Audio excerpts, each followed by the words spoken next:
क्या इस तरह की कोई कैटेगरीज एग्जिस्ट करती हैं, एक बात। दूसरी बात यह कि इसमें प्रॉब्लम्स हैं जो कि आपके वक्तव्य में भी नजर आ रही है, जैसे कि इससे नजर आता है कि ईस्ट में, जिसको भी आप ईस्ट कैटेगरी मान रही हैं, उसमें जो प्रॉब्लम्स हैं वो कोई वेस्टर्न फोर्सेस या वेस्टर्न लोगों द्वारा क्रिएट की गई हैं।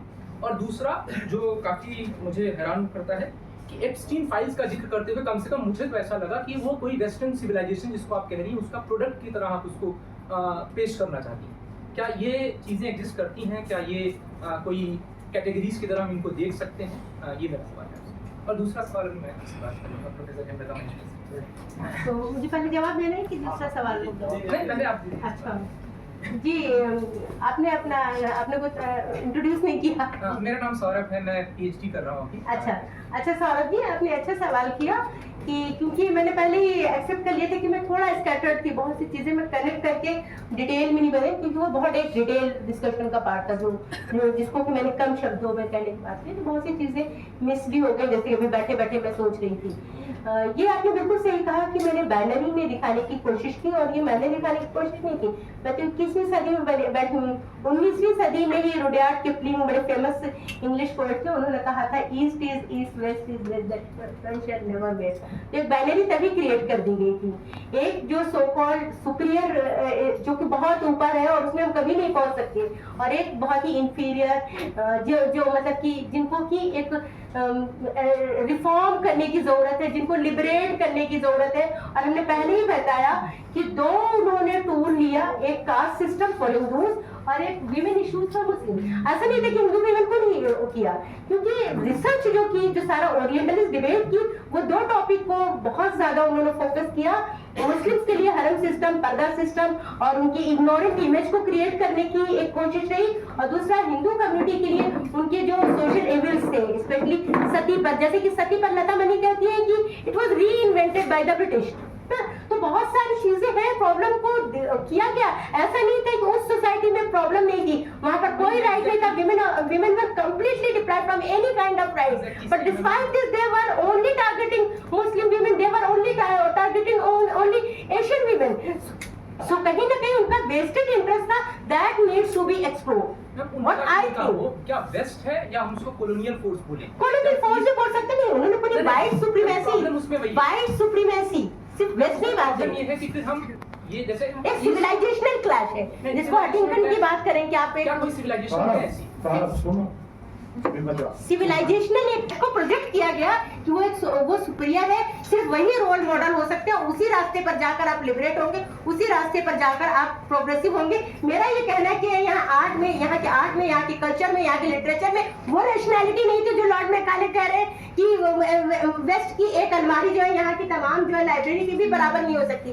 तो उन्होंने एक सिस्टमेटिकली इम्पोज किया था यहाँ की बैकवर्डनेस को, इनहेरेंट बैकवर्डनेस अमंग्स्ट मुस्लिम्स, इस्लाम की इनहेरेंट बैकवर्डनेस को, जिसको कि हम क्वेश्चन कर रहे हैं कि हाँ हमारे अपने क्योंकि किसी भी नेशन की, किसी भी कंट्री की उनकी अपनी एक हिस्टोरिकल सोशल कल्चर बैकग्राउंड होता है, और उससे डिसएंगेज होकर हम अगर मुस्लिम वीमेन को कंपेयर करते हैं तो अपर कास्ट मुस्लिम वीमेन, लोअर कास्ट मुस्लिम वीमेन, उनके साथ कंपेयर करें तो ज्यादा बेटर होगा, न कि हम वेस्टर्न वीमेन उनको कंपेयर करने लगे।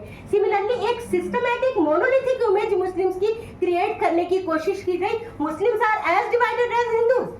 यहाँ भी दलित मुस्लिम्स हैं, बहुत सारे इश्यूज हैं। क्या मुस्लिम वीमेन का इशू शरीयत है? क्या मुस्लिम वीमेन का इशू ट्रिपल तलाक है? क्या मुस्लिम वीमेन का इशू हलाला हो सकता है? क्या मुस्लिम वीमेन का इशू दूसरी तरीके का मेन स्ट्रीम में जुड़ने का नहीं हो सकता? क्या मुस्लिम वीमेन का इशू एजुकेशन नहीं हो सकता, एम्प्लॉयमेंट नहीं हो सकता, दूसरे इशूज नहीं हो सकते? क्यों हम सिस्टमेटिक एक परसीव्ड इमेज से मुस्लिम वीमेन को आज तक देख रहे हैं? ये मेरा सवाल है यहाँ पर। वो उस बाइनरी को मैं कम शब्द उसमें करने के चक्कर में बहुत सी चीजें मुझसे मिस हो गई, क्योंकि मैं बैठे बैठे भी सोच रही थी कि अच्छा ये नहीं बोल पाया, वो नहीं बोल पाया, और थोड़ा सा अनप्रिपेयर्ड में आई भी थी, मैं इसको भी एक्सेप्ट करती हूँ।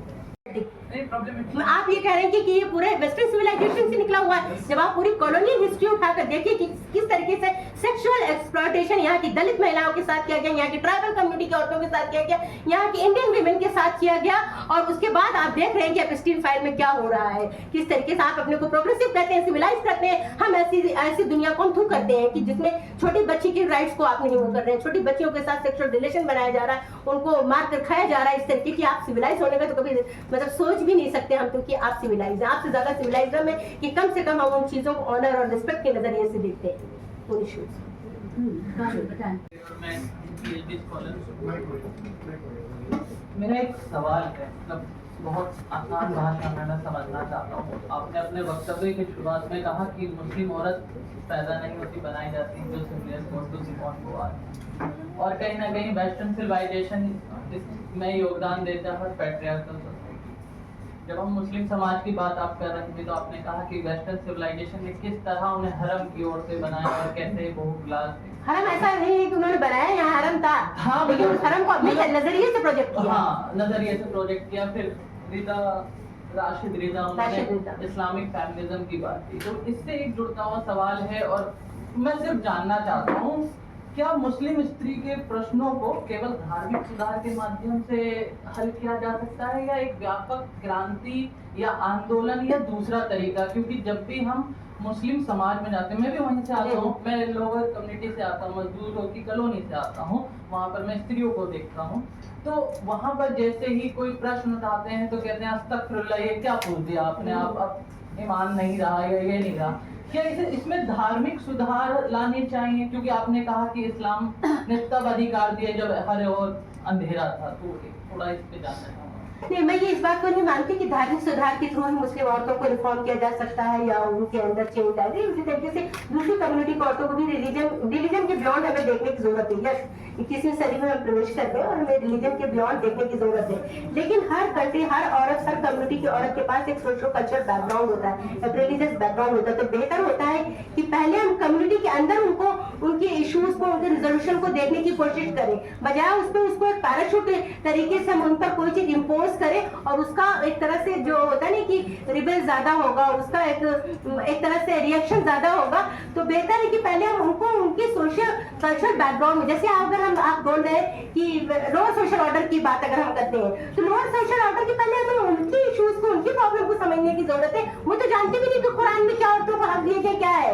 उन्होंने तो शायद उनके लिए ईद बकरीद की एक नमाज बहुत बड़ी चीज होती, लेकिन जब हम बात मुस्लिम वीमेन की करते हैं तो शरीयत लॉ, वो तमाम चीजों को वो एक मतलब एक मेन स्ट्रीम डिबेट बन जाता है।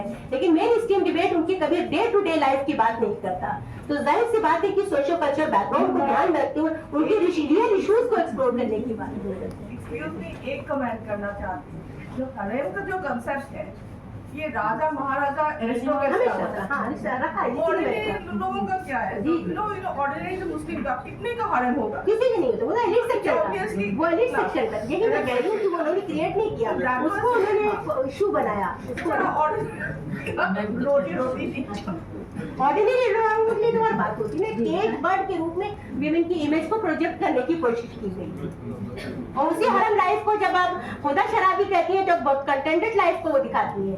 हरम लाइफ उनकी एक बुक है, उनका एक 19वीं सेंचुरी से, अगर उसको पढ़िए तो आपको लगेगा कि यहाँ पे तो कोई प्रॉब्लम ही नहीं है, वो वाइफ्स आपस में साथ साथ रह रही है और बहुत सेटिस्फैक्ट्री, और हर का एक अपना सोशल कल्चर बैकग्राउंड होता है। तो हमें चीजों को देखने के लिए सोशल कल्चर की बैकग्राउंड की जरूरत है, न कि वेस्टर्न सिविलाइजेशन को हम पर इम्पोज करने की जरूरत है। यूरोसेंट्रिक से हमें बाहर निकलने की जरूरत है। इस प्रोग्राम के ताल्लुक से मैं कुछ बातें कहना चाहूँगी। सबसे पहले तो अंतर्राष्ट्रीय महिला दिवस की हम सबको बहुत बहुत मुबारकबाद, और इतने खूबसूरत प्रोग्राम के इनकाद के लिए हिंदी विभाग के हेड साहब और पूरी टीम को बहुत बहुत मुबारकबाद। कि हमने गुफ्तगू सुनी महिला दिवस के ताल्लुक से, महिलाओं के हकूक़ के ताल्लुक से, जिस साहब ने शुरू की वैदिक काल से लेकर हमने मॉडर्न डेज तक हमने तीनों वक्ताओं के जरिए हमने गुफ्तगू सुनी, जो कि बहुत ही पुरमग्न और बहुत ही तकलीफ बख्श हमने गुफ्तगू सुनी। लेकिन क्योंकि पोएटिक माहौल बहुत पोएटिक रहा, तो चंद जुमले मैं भी कुछ कहना चाहती हूँ। कहते हैं कि अगर औरत न होती तो शायरी बेखैर, आर्ट मेरा मित्र और अदब का होता। इसलिए शायर ने कहा है, अगर बज़्म हस्ती में औरत न होती, ख्यालों की रंगीन जन्नत न होती, सितारों के दिलकश फसाने न होते, पहाड़ों की नाज़िक हकीकत न होती।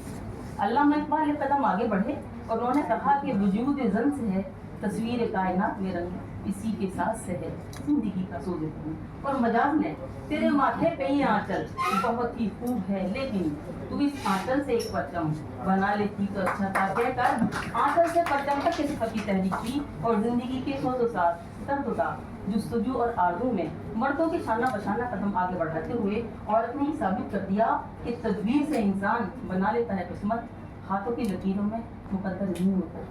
तदबीर के दस्ते ज़र्री से तकदीर को दरख्शा बनाने वालों में एक जीती जागती मिसाल बनकर हम सब यहाँ मौजूद हैं। हमारा सफर हमारे पेश नज़र है कि किस तरह से बहुत सारे बैरियर को तोड़कर हम यहाँ पर आए हैं।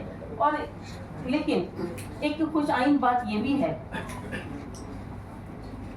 जैसे कि गोमती जी ने भी कहा और ये हकीकत भी है कि हम लोगों की डबल जिम्मेदारी होती है, किस तरह से घर को और बाहर को हम बैलेंस करके चलते हैं। सरोजनी नायडू सेंटर की एक जो जेंडर ऑडिट 2024-25 के मुताबिक जामिया मिलिया इस्लामिया में 50% फीमेल बच्चे यहाँ पर पढ़ रही हैं, जो कि हमारे लिए बहुत खुशाइन बात है और एक तकलीफ बुरी बात है। बस मैं कहना चाहूँ एक कंस्ट्रक्शनल थ्योरी पर गोमती जी से मेरा मेरी एक जिज्ञासा है, जो कि उनका स्पीच इस संदर्भ में मुझे काफ़ी प्रभावित किया।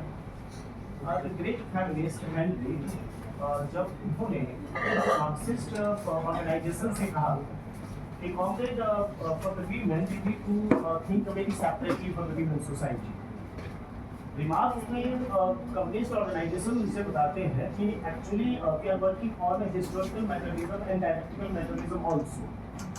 तो ऐतिहासिक भौतिकवाद की व्याख्या में वो लास्ट में बताते हैं कि जब तक समाज का अंतिम व्यक्ति या हर तरह का शोषण मुक्त नहीं हो जाता है, तब तक समाज शोषण से मुक्त नहीं होगा।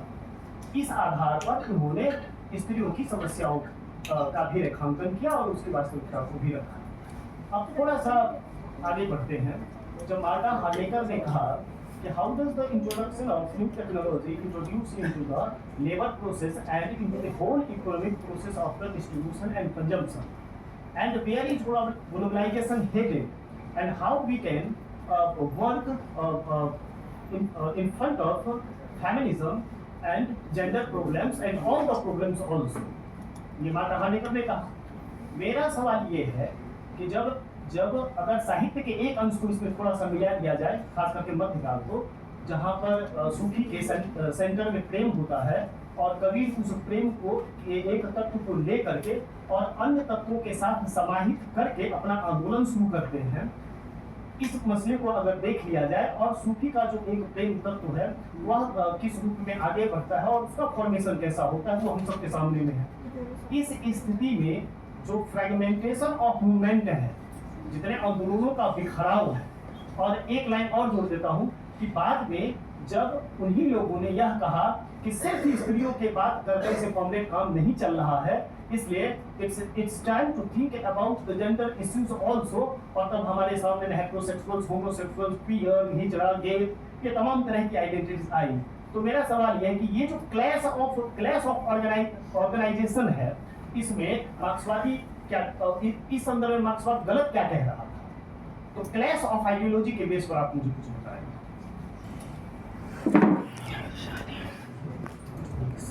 Thank you so much for the question. जी, आपने बहुत सारे सिद्धांतों का जिक्र किया और मार्क्सवादी सिद्धांत, या अगर हम देखें तो मार्क्स ने स्पेसिफिकली लाइक जेंडर इश्यूज पे ज़्यादा उनका है नहीं, but still when he is talking about the process of elimination, he is talking about the site of production and how the process of alienation actually led to like dehumanization, get eliminated from nature itself। तो वो कई तरह से जो feminine values हैं, not talking about any particular gender category पर से, पर जो masculine traits हैं और feminine traits हैं, तो वो feminine traits का जिक्र करते हैं when you are alienated from nature, like आपकी केयरिंग करने की, आपकी ग्रोथ करने की, आपकी बढ़ावा देने की, सर्वाइव करने की, सस्टेनेबिलिटी की, ये सारे जो सो कॉल्ड फेमिनिन वैल्यूज हैं वो डिक्लाइन हो जाती हैं। जी, आपने जो सवाल पूछा है वो मुझे मुख्य रूप से ऐसा लग रहा है कि वो आइडेंटिटी का इशू है, बेसिकली जो पहचान का एस्पेक्ट होता है। एंड यस, न्यू मार्क्सिज्म में उसको लिया गया है, even feminist perspective maybe Marxist feminist perspective talks about the intersection of capitalism on one hand and patriarchy on the other। और ये जो मैंने क्रॉस फायर बोला, जो युद्ध के जो बैकग्राउंड है, युद्ध का जो कॉन्टेक्स्ट होता है उसमें बहुत ही एविडेंट हो जाता है जो मिलिट्राइजेशन रिजीम्स हैं वो बेसिकली इतने highly like hyper masculine traits के ऊपर ही फ्लरिश करते हैं, तो वहाँ पे आपको कैपिटलिज्म और पेट्रियार्की का इंटरलिंक बहुत क्लियर दिखाई दे जाएगा। क्योंकि जब लेट कैपिटलिज्म की बात करते हैं तो वो मार्केट जो है वो लोकल, रीजनल, नेशनल से ऊपर ग्लोबल रेल में फैल चुका है। And the actors are so very diverse. कहीं पे एक कॉर्पोरेट जायंट है, कहीं पे कोई नेशन स्टेट भी है, कहीं पे कोई मल्टीनेशनल कंपनीज हैं जो एक नहीं है। So that is fragmentations of these organizations altogether, but eventually it leads to not only fragmentization of the identity per se, but there is a fracturing of these identities. तो एक particular identity के ऊपर आज हम काम करना बहुत मुश्किल है, से जेंडर दैट वे। सिर्फ वुमेन के ऊपर फोकस करें ये भी बहुत डिफिकल्ट है, बिकॉज हम वो बाइनरी मेल फीमेल से काफी आगे बढ़ चुके हैं। Today when we talk about gender, it's not the binary opposition of male and female, but there is a spectrum of gender category, LGBT जो आपने जिक्र किया, LGBTQI, और भी बहुत हो सकते हैं, maybe we don't know. So that way we have to look at all these aspects. So identity formation का जो है वो एक प्रक्रिया है, और उस प्रक्रिया के रूप में ही अगर हम लोग उसको देखें, उसे समझें, उसके ऊपर चिंतन करें तो वो ज़्यादा अच्छा होगा। और जैसे हमारे, मैं again I am a trained sociologist, समाजशास्त्र परिवेश में अगर हम इंटरफेस देखेंगे या इंटरसेक्शन देखेंगे तो वो कई तरह से आपको जवाब मिल जाता है, क्योंकि कोई वुमेन का इशू नहीं है, but we are linking it like I linked it with conflict. So there is a interface between these, so gender can again be brought in that way. So this is how it can take, it will grow. मेरा नाम वर्षा है। Loud. नमस्कार, मेरा नाम वर्षा है। मेरा सवाल यह है कि आजकल एक शब्द प्रचलित है महिलाओं के बीच में, जिसे सिस्टरहुड या बहनापा कहा जाता है। पर क्योंकि मैं दुनिया की हर महिला को नहीं जानती, उनकी रियलिटीज़ को नहीं जानती, इसलिए मैं सबके साथ, जैसा शिनू मैम ने कहा, एम्पैथी नहीं रख पाती, ना ही वो बहनापा इस्टैब्लिश कर पाती। जैसे कि ईरान की महिलाओं को जब मैंने अजहर नफीसी के माध्यम से पढ़ा, रीडिंग लॉलिता इन तेहरान, तो वो एक वेस्टर्नाइज्ड ऑथर को पढ़ने के लिए जंग लड़ रहे थे अपनी साथ स्टूडेंट के साथ। और वहीं जब हम आज ईरान की महिलाओं की हालत देखते हैं, वो वेस्टर्न इम्पोजिशन देखते हैं। आई बीइंग एन आउटसाइडर, मैं उस चीज़ को कैसे देखूं, कैसे उन महिलाओं को, अजहर नफीसी के पॉइंट को भी और जो आज महिलाएं ईरान की फेस कर रही हैं उसके साथ एम्पैथी इस्टेब्लिश करूं, या फिर वो बहनापा इस्टेब्लिश करूं, क्योंकि मैं उन्हें जानती नहीं और I am coming across to different realities from the same region. तो उसको कैसे डील किया जाए?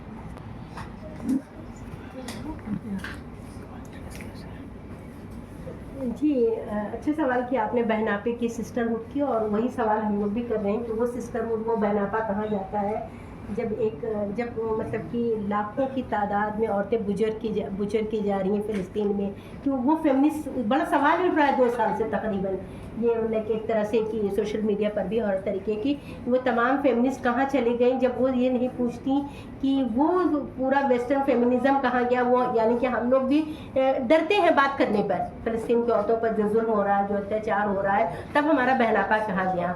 हमें ये बहुत नज़र आ रहा है कि ईरान में औरतों, बिल्कुल ये बिल्कुल सच है कि औरतों को वहाँ पर हक तलफी की गई, और उनकी जो, क्योंकि हमने पहले ही कहा था कि ये हमारी चॉइस है कि हमें क्या करना है, क्या पहनना है, कैसे नहीं करना है, ये हमारी चॉइस है।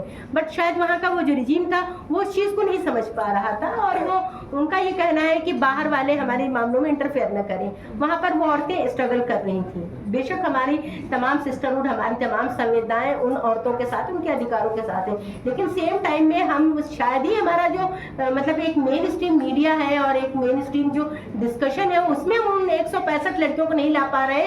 तो ये सिस्टरहुड पर हमारे सवाल है, वो सिर्फ हमारे ऊपर नहीं, वो तमाम दुनिया की फेमिनिस्ट के ऊपर एक बहुत बड़ा सवाल है कि क्यों नहीं वो तमाम वो रोड पर चली आती हैं, वो रिलीजन के दायरे में देख रही हैं, वो कम्युनिटी के दायरे में देख रही हैं, वो नेशन बाउंड्री को देख रही हैं, और वो सिस्टरहुड कहीं ना कहीं टूट गया है, बिखर गया है। वो था ही नहीं शायद वो कभी, वो एक मिथ था। सिस्टरहुड एक मिथ है, मेरा ये मानना है, क्योंकि जब बात आती है एक पर्टिकुलर कम्युनिटी की तब वो सिस्टरहुड नहीं नजर आता।